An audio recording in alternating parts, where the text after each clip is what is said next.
इतने समय हो गया, मंदिर का उद्घाटन हो चुका, मंदिर की प्राण प्रतिष्ठा हो गई और लगभग 6 साल होने को आए हैं, लेकिन आज तक धन्यपुरा गांव में मस्जिद की एक ईंट भी नहीं रखी गई है। एक ईंट भी नहीं रखी गई। आप कहेंगे इससे क्या फ़र्क पड़ता है, मस्जिद बने ना बने, लेकिन इस पूरी स्टोरी को मैं इसलिए बता रहा हूं क्योंकि इससे आपको भारत में जो एक जिहादी वर्ग है उसकी मानसिकता समझनी चाहिए। उसकी मानसिकता क्या है।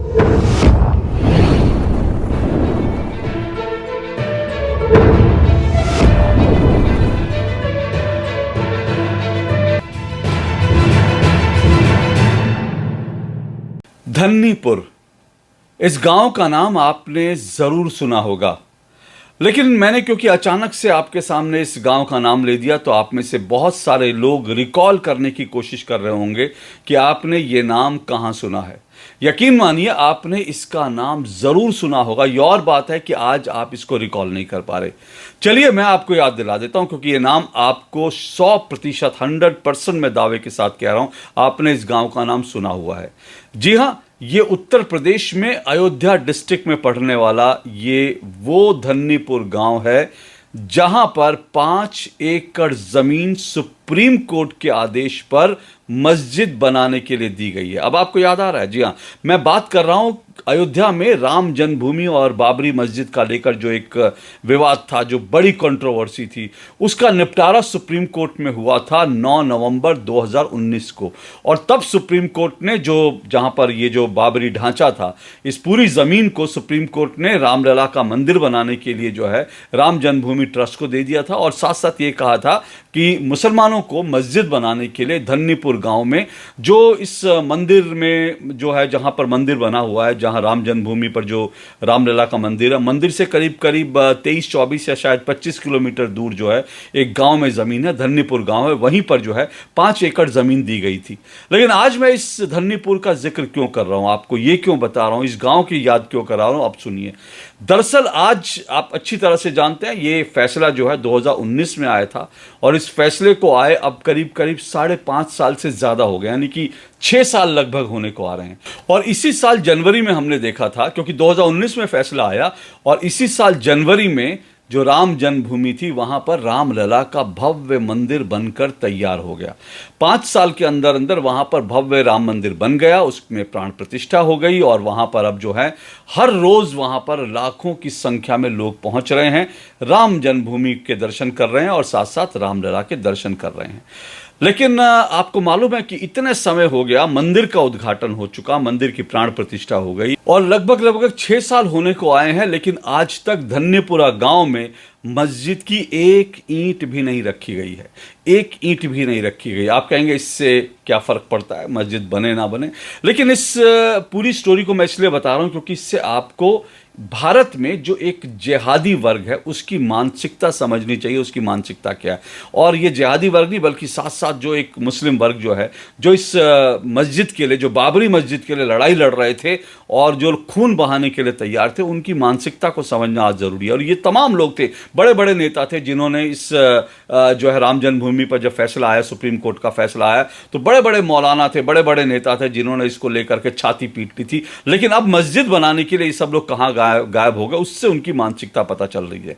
इसलिए मैं आज इस पूरी कहानी को बता रहा हूं और इसलिए आपको धन्नीपुर गांव में जो मस्जिद बनने वाली थी करीब 5 साल पहले, 6 साल पहले, जिसका ऐलान हुआ, उस मस्जिद के बारे में आज मैं आपको बता रहा हूं। देखिए, जैसा मैंने बताया कि वहां पर एक भी ईंट आज तक नहीं रखी गई। यह जमीन दरअसल इंडो इस्लामिक कल्चरल फाउंडेशन नाम की एक संस्था है, जो सुन्नी वक्फ बोर्ड की तरफ से जो एक संस्था बनी थी, उस संस्था को यह ज़मीन दी गई। सुन्नी वक्फ बोर्ड को एक तरह से ज़मीन दी गई और उसमें इस संस्था का गठन हुआ और यह कहा गया कि यह संस्था जो है यहाँ पर एक भव्य मस्जिद का निर्माण करेगी। लेकिन आज 6 साल होने को आ रहे हैं, लगभग 6 साल होने को आ रहे हैं, एक पत्थर नहीं लगा। बल्कि अभी 4 दिन पहले, 5 दिन पहले खबर आई कि इस जगह पर मस्जिद के निर्माण के लिए ये जो Indo Islamic culture cultural foundation नाम की जो एक जो संस्था थी, उसने 4 कमेटियां बनाई थी, लेकिन इन चारों कमेटियों को भंग कर दिया गया। ये कहकर भंग कर दिया गया कि भाई ये कमेटियां कुछ काम नहीं कर रही हैं और कहीं से पैसा नहीं आ रहा और एक भी ईंट नहीं रखी गई है और कुछ नहीं हो रहा, इसलिए इस पूरी कमेटी को भंग कर दिया गया।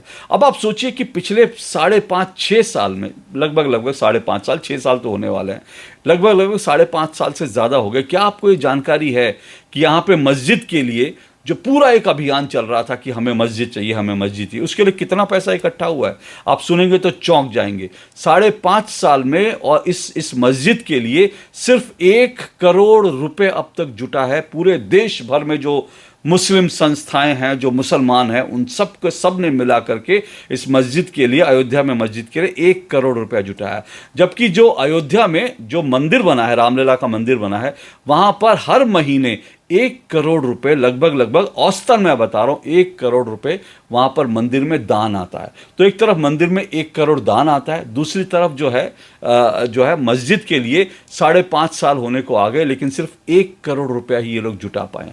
अब इस पूरी सोच को, इस पूरी खबर को अनफोल्ड करने की ज़रूरत है और इसको गहराई से सोचने की ज़रूरत है कि आखिर क्या वजह है कि इस मस्जिद के लिए कोई पैसा नहीं आया। जहां तक इकबाल अंसारी का सवाल है, इकबाल अंसारी आप जानते हैं ना कौन है? इकबाल अंसारी वही हैं जो बाबरी मस्जिद एक्शन कमेटी की तरफ से केस लड़ रहे थे, और ये वही इकबाल अंसारी हैं जो केस हार गए, लेकिन उसके बाद जब अयोध्या के अंदर जब प्रधानमंत्री नरेंद्र मोदी जाते हैं तो उनके ऊपर फूलों की वर्षा करते हैं। तो ये केस लड़ रहे थे, उनका केस लड़ने का एक रीज़न था, वो कहते थे कि मैं सैद्धांतिक रूप से केस लड़ रहा हूँ, लेकिन वहाँ पर मंदिर बने उससे उनको कोई एतराज़ नहीं है। वो कहते हैं रामलला की ज़मीन है, इसलिए वहाँ मंदिर बनना ही चाहिए। तो ये इकबाल अंसारी जो हैं, उनका कहना ये है कि जितने लोग ये जो इस पूरी कमेटी में, सुन्नी वक्फ बोर्ड में, और ये जो तमाम लोग जो ये जो इंडो इस्लामिक कल्चरल फाउंडेशन नाम की एक संस्था में जो तमाम लोग थे, वो कह रहे हैं कि ये लोग बेईमान लोग हैं, ये लोग पैसा वैसा नहीं जुटा रहे थे, दुनिया भर का ये पैसा अपने लिए जुटाना चाहते थे, इनकी कोई मंशा नहीं। और इसीलिए इकबाल अंसारी आज ये कह रहे हैं कि वहाँ पर जो 5 एकड़ ज़मीन है, वहाँ मस्जिद बनाने की कोई ज़रूरत नहीं है। वो कहते हैं बल्कि वहाँ पर खेती होनी चाहिए, और जो खेती हो उस 5 एकड़ ज़मीन में, वहाँ पर उस खेती से जो अनाज उत्पन्न हो वो हिंदुओं और मुसलमानों में बांट दिया जाए बराबर, ताकि एक अयोध्या से एक हिंदू मुस्लिम एकता का मैसेज जाए। अब इस बात के लिए तो इकबाल अंसारी की तारीफ करनी पड़ेगी, लेकिन जो है बहुत सारे लोग हिंदुस्तान में, बहुत सारे जो है लोग ये कहते थे कि श्री राम का जहाँ जन्म हुआ वहाँ हॉस्पिटल बना दो, वहाँ ये बना दो, वो बना दो, अनाथालय बना दो, वहाँ स्कूल बना दो, वहाँ कुछ निकृष्ट लोगों ने कहा वहाँ शौचालय बना दो, ये सब चीज़ें तो कह रहे थे। और आज जो है, और ये लोग जो है आज चुप हैं। आज ये लोग जो है इकबाल अंसारी की बात को आगे बढ़ाने के लिए तैयार नहीं, जबकि इकबाल अंसारी आज एक बहुत बढ़िया फॉर्मूला दे रहे हैं। वो कह रहे हैं कि भाई तुमसे जब पैसे नहीं जुट पा रहे तो मस्जिद बना ही नहीं पा रहे हो, 5.5 साल में तुमने एक पत्थर नहीं रखा, तो फिर वहाँ पर खेती करने दो, वहाँ खेती हो और वहाँ पर जो अनाज हो हिंदू मुसलमान हो बराबर बढ़ जाए। बहरहाल ये तो इकबाल अंसारी की बात है। इकबाल अंसारी की बात को मतलब मुझे नहीं लगता कि कोई भी मानेगा, क्योंकि जो इस तरह के जो मुस्लिम होते हैं उनकी बात जो है वो आमतौर पर मुसलमान नहीं मानते, उनको कट्टरपंथियों की बात माननी पड़ती है। अब कट्टरपंथियों की बात समझ लीजिए क्या है, वो लोग क्या करना चाहते हैं और उनके पीछे मानसिकता क्या है कि आखिर क्यों वो इसके लिए पैसा नहीं जुटा पा रहे। देखिए, एक तो बड़ा कारण ये है कि ये जो हैं हिंदुस्तान में ये लोग कितना घूमे, कितना इन्होंने पैसे जुटाए मुझे नहीं मालूम, लेकिन अब ये जो इंडो इस्लामिक जो कल्चरल फाउंडेशन है, इससे जो जुड़े लोग हैं वो कह रहे हैं कि हम जल्दी FCRA जो है एक रजिस्ट्रेशन, अपना FCRA रजिस्ट्रेशन चाह रहे हैं। FCRA दरअसल एक वो प्रावधान होता है जिसके तहत आप विदेशों से पैसा ले सकते हैं। तो मतलब ये कहना ये चाह रहे हैं कि भारत में इस अयोध्या में मस्जिद बनाने के लिए कोई पैसा देने के लिए तैयार नहीं हो रहा है, और इसलिए 1 करोड़ रुपए जुटा पाए। अब इनको विदेशों से फंडिंग चाहिए। अब मैं आपको चलते ये भी बता देता हूँ, लगे हाथों आपको ये भी बता देता हूँ, मंदिर के लिए जो हिंदुओं ने जो पैसा जुटाना शुरू किया तो उसमें 5,000 करोड़ रुपए जो है वो चंदा मिला था, 5,000 करोड़ रुपए, जिसमें से 900 करोड़ रुपए लगभग अब तक मंदिर पर खर्च हो चुके हैं, और बाकी जो है अभी अकाउंट में पड़े हैं। बाकी पैसे से धीरे धीरे मंदिर का और निर्माण हो रहा है, क्योंकि आप जानते हैं अभी मंदिर में अभी और बहुत सारा काम होना है। और इसके अलावा जैसे मैंने बताया कि 1 करोड़ रुपए हर महीने लगभग दान का पैसा आ रहा है। तो इतना पैसा जो है हिंदुओं ने भगवान श्री राम के मंदिर के लिए जुटा दिया, और वो लगातार जो है जुटा रहे हैं। दूसरी तरफ ये लोग कह रहे हैं कि भाई मस्जिद के लिए कोई पैसा नहीं आ रहा। अब मैं इस बात को कैसे मान लूँ कि मस्जिद के लिए पैसा नहीं आ रहा, और इस देश में जो है कोई मस्जिद के लिए पैसा देने के लिए तैयार करनी है, जबकि इस देश में रातों रात हम ये देखते हैं, रातों रात इस देश में जो है अवैध दरगाहें बन जाती हैं। अभी संजोली मस्जिद की बात हो रही थी हिमाचल प्रदेश में कि किस तरह से वो देखते ही देखते 5 मंजिला मस्जिद बन गई। और उसके बाद ये खबर आई कि वहाँ पर जब इस अवैध मस्जिद को लेकर जब आंदोलन शुरू हुआ तो ये भी खबर आई कि हिमाचल प्रदेश में, अकेले हिमाचल प्रदेश में करीब करीब 550 से ज़्यादा जो है अवैध मस्जिदें बनी हुई हैं। मैं मज़ारों की बात नहीं कर रहा, 550 से ज़्यादा अवैध मस्जिदें बनी हुई हैं हिमाचल प्रदेश में। यही हाल उत्तराखंड का भी है। उत्तराखंड में भी इसी तरह से बहुत सारी ढेरों अवैध मस्जिदें बनी हुई हैं और इसके अलावा अवैध दरगाहें बनी हुई हैं। वहाँ पर जो है दरगाह तो रातों रात वहाँ बनकर तैयार हो जाती है। दिल्ली, देश की राजधानी दिल्ली में कई अवैध मस्जिद हैं। एक एक्टिविस्ट हैं प्रीत नाम के, वो लगातार इन अवैध मस्जिदों को जो है गिराने के लिए लगातार एक मुहिम छेड़े हुए हैं। तो इस तरह की चीज़ें, तो मैं ये कह रहा हूँ कि अवैध मस्जिदें जो हैं वो रातों रात बन जाती हैं, अवैध दरगाह रातों रात भारत में बन जाते हैं। लेकिन एक वैध मस्जिद जो आपको सरकार से सुप्रीम कोर्ट के आदेश पर एक ज़मीन मिली, उस पर आप वैध तरीके से एक मस्जिद नहीं बना पा रहे हैं। अब ये मानसिकता क्या है? ये मानसिकता है या फिर कोई साजिश है, कोई षड्यंत्र है? फिर कह रहा हूँ कि अगर ये साजिश षड्यंत्र, तो इसका मतलब ये है कि जो ज़मीन आपकी हो गई, जो वैध तरीके से आपकी हो गई, उसकी आपको चिंता नहीं है। चिंता यह है कि किस तरह से और ज़्यादा से ज़्यादा अवैध ज़मीनों पर कब्जा किया जाए। अगर आप अवैध रूप से जो है दरगाह बना रहे हैं, देश के अलग अलग राज्यों में अवैध रूप से मस्जिदें बना रहे हैं, लेकिन जो वैध रूप से आपको जगह मिली हुई है वहां मस्जिद नहीं बना रहे, तो फिर मुझे आपकी मानसिकता पर जो है, आपकी मानसिकता, आपके षड्यंत्र पर सवाल उठाने का पूरा अधिकार है। और मैं इसलिए सवाल उठा रहा हूं कि क्या ये जो आप अवैध मस्जिदें और जो दरगाह बन जाते हैं, क्या लैंड जिहाद के लिए हो रहा है? क्या भारत पर कब्जा करने के लिए हो रहा है? क्या भारत में एक और पाकिस्तान बनाने के लिए हो रहा है? क्योंकि आपको जो जमीन मिली है उस पर आप कुछ नहीं बना पा रहे, और वैसे आप रातों रात सब कुछ बना लेते हैं। और अगर आपको हिंदुस्तान में इतना पैसा नहीं मिल रहा कि आप 1 करोड़ रुपए जो है 5 साल में जुटा पाते हैं,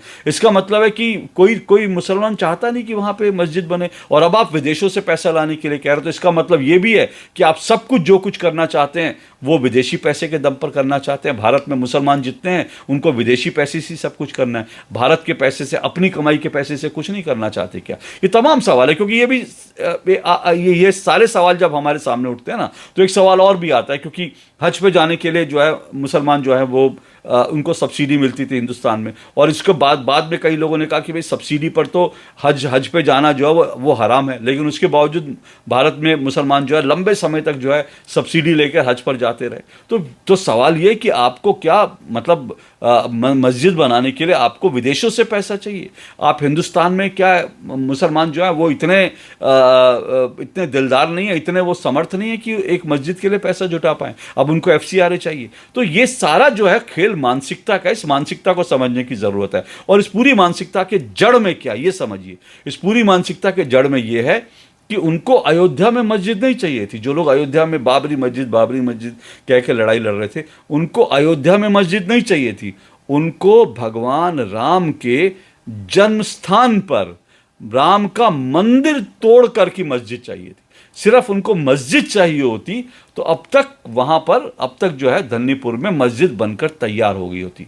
लेकिन धन्नीपुर में अगर इतने जो है 5.5 6 साल होने को आ रहे हैं, मस्जिद नहीं बनी, तो इसका मतलब है आपको मस्जिद नहीं चाहिए, आपको या तो अवैध ज़मीन पर कब्जा करना है, या फिर आपको मस्जिद वहाँ चाहिए जहाँ पर हिंदुओं के आस्था के केंद्र हैं, हिंदुओं के जहाँ मंदिर हैं, वहाँ पर तोड़कर आपको बाबरी मानसिकता से बनाई हुई मस्जिदें चाहिए।